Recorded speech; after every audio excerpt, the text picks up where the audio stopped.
খুব সহজভাবে অনেকেই বলে না এই সিক্রেট টিপসটা এভাবে বানালে অনেক বেশি মজার হয়। দেখেই বুঝতে পারছেন যারা নতুন বানাতে চাইছেন একদম প্রথমবার কিন্তু একদম পারফেক্ট হবে। চোখ বন্ধ করে ভরসা করতে পারেন। এই রেসিপিটা দেখলেই বুঝতে পারবেন যে কতটা মজার হয়।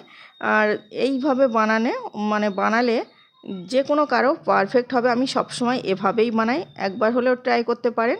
ছোট বড় সকলে ভীষণ পছন্দ করবে। একটা চায়ের কাপ নিয়ে নিলাম, ওই চায়ের কাপ করে 1 কাপ চিনি নিয়েছি, 2টো এলাচের দানা আর একটা লেবু থেকে 2 টুকরো লেবু নিয়ে রসটা বার করে নিচ্ছি, নিয়ে ওই চিনির মধ্যে দিয়ে নিলাম।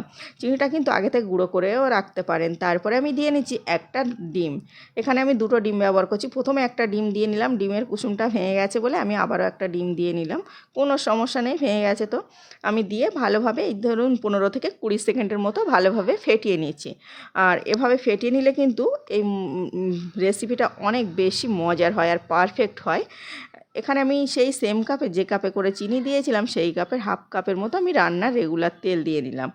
দিয়ে আমি এবার এভাবে আবারও 5 সেকেন্ড থেকে 10 সেকেন্ডের মতো ভালোভাবে ঘুরিয়ে নেব। একটু ভালোভাবে ঘুরিয়ে নিলাম। এই দেখুন ব্যাটারটা এখন অনেক বেশি চিনিটা ডিমটা ভালোভাবে ফেটানো হয়ে গেছে, স্মুথলি একদম হয়ে গেছে। এখন আমি একটা মিক্সিং জারের মধ্যে ঢেলে নিচ্ছি। আপনারা চাইলে কিন্তু বাকি কাজটাও মিক্সিং জারের মধ্যে না এই কোনো একটা বোলের মধ্যে না করে মিক্সিং জারের মধ্যেই তৈরি করে নিতে পারেন। আমি একটা মিক্সিং বোলের মধ্যে ঢেলে নিয়ে তারপর একটা ছাঁকনি বসিয়ে দিলাম, 1.5 কাপ ময়দা, সামান্য একটু লবণ। মিষ্টি খাবারে একটু লবণ দিলে কিন্তু স্বাদটা অনেক বেশি বেড়ে যায়। তারপরে ভালোভাবে চেলে নিচ্ছি, আগে থেকে চালা থাকলেও কিন্তু চেলে নেবেন। আর ডিমটা দিয়েছিলাম আমি ফ্রিজে, নর্মাল ফ্রিজে থাকা ফ্রিজে নয়, বা আগে ফ্রিজে থাকলে 10 মিনিট আগে বার করে নিতে হবে।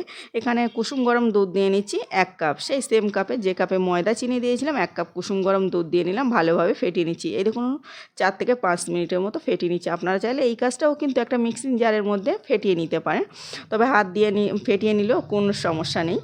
তারপরে ভালোভাবে ফেটিয়ে নিয়েছি। এই তো ফেটিয়ে নেওয়া হয়ে গেছে। ব্যাটারটা এমন হয়েছে, ব্যাটারের ঘনত্বটা দেখলেই বুঝতে পারবেন। আর অবশ্যই কিন্তু ভালোভাবে ফেটিয়ে নিতে হবে। এখন বাকি উপকরণগুলো অ্যাড করব।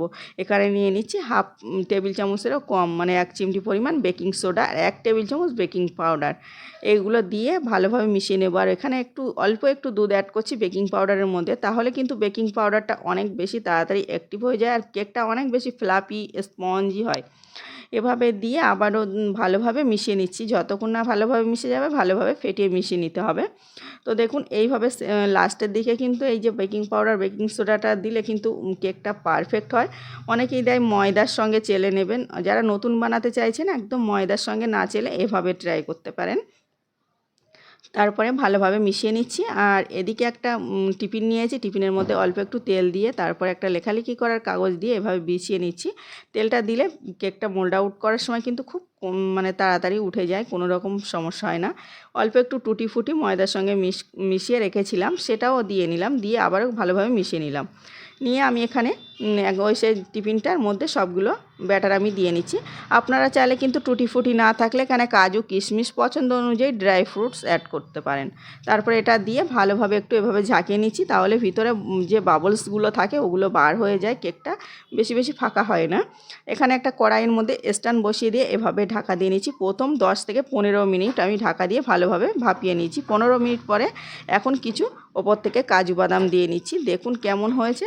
আর এটা কিন্তু 15 থেকে 20 মিনিট পরে দিতে হয় কাজু বাদামটা, তাহলে না হলে ভিতরের দিকে চলে যাবে। এভাবে দিয়ে আবারও 15 মিনিট ভাপিয়ে নিয়েছি। টোটাল 30 থেকে 35 মিনিটের মধ্যে কিন্তু রেডি হয়ে যাবে। একটা টুথপিক দিয়ে ভালোভাবে চেক করে নিতে হবে। একটা টুথপিক দিয়ে আমি চেক করে নিয়েছি। নিয়ে দেখুন এই ব্যাটারটা একদম কোনো রকম লেগে যাচ্ছে না, ক্লিন আসছে, তার মানে আমার এই কেকটা রেডি হয়ে গেছে। এটা কিন্তু অসম্ভব মজার, 1 সপ্তাহের মতো এমন নরম তুলতুলাই থাকে। আপনারা কিন্তু বানিয়ে রেখে দিতে পারেন ছোটোদের স্কুল টিফিনের জন্য। বাইরের খাবার না খাইয়ে ঘরে এত স্বাস্থ্যকরভাবে বানানো। আর কোনো রকম আমি কিন্তু ভ্যানিলা এসেন্স বা কোনো রকম এসেন্স ব্যবহার করিনি। কত মজার হয়েছে দেখুন। এটা এখন আমি তুলে নেব, সাইড থেকে একটু ছুরি দিয়ে কেটে ছাড়িয়ে নিচ্ছি প্রথমে, তারপরে আমি তুলে নেব। এটা তুলে নিয়েছি। আর যেহেতু কাজুটা লাস্টের দিকে দিয়েছিলাম, ওপর থেকে কত সুন্দর লোভনীয় একটা দেখতে লাগছে দেখুন। আর দেখতে যে কোনো জিনিস ভালো হলে খেতে বেশি টেস্টি হয়, ছোটরা ভীষণ পছন্দ করে। আমি সব রকমভাবে একটু দেখে নিলাম, এখন তুলে নিচ্ছি, কেটে দেখাবো, তাহলে বুঝতে পারবেন যে কতটা নরম তুলতুলে স্পঞ্জি হয়েছে। আর ভিডিওটা একদম ছোট্ট করে বানিয়েছি, আশা করছি আপনাদের সকলের ভালো লাগবে। এতক্ষণ দেখার জন্য সকলকে আমি ধন্যবাদ জানাচ্ছি। আর প্লিজ আজকের রেসিপিতে যদি কোনো নতুন বন্ধু থেকে থাকেন অবশ্যই চ্যানেলটাকে সাবস্ক্রাইব করে পাশের অল অপশানটা ক্লিক করার অনুরোধ রইল। তাহলে সবার আগে এমন সহজ আর মজার রেসিপির নোটিফিকেশান আপনার কাছে পৌঁছে যাবে, সেটা যখন ইচ্ছা কিন্তু দেখে নিতে পারেন। আমি কেকটা কেটে নিয়েছিলাম, ভিডিওটা স্কিপ হয়ে গেছে, তাও একটু কাটা ভিডিওটা দেখাই। আর প্লিজ একবার হলেও ট্রাই করতে পারেন।